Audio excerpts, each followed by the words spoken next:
Gelmişəm öpmeye torpağın yenə, bu əziz vətənim, cananım Təbriz.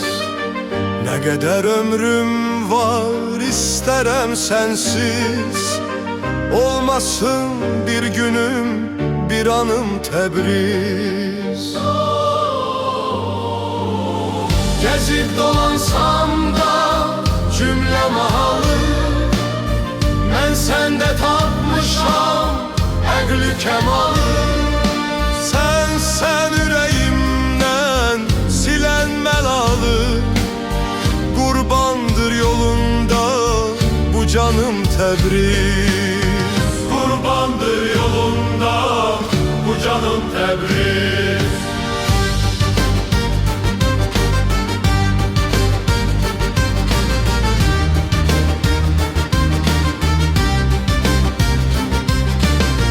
Halal südündendir bedende kanım, amalım, efkarım, bileyim canım.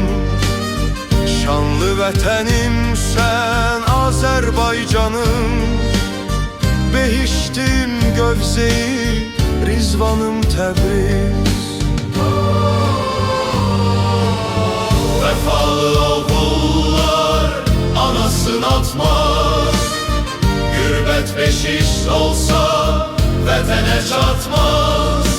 Körpələr heç zaman anasız yatmaz, İstərəm başına dolanım Təbriz.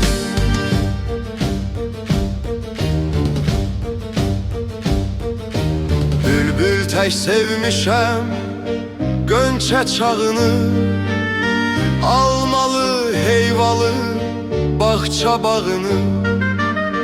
Gelmişəm öpməyə gül yanağını, ey əziz sevgilim, məkanım Təbriz.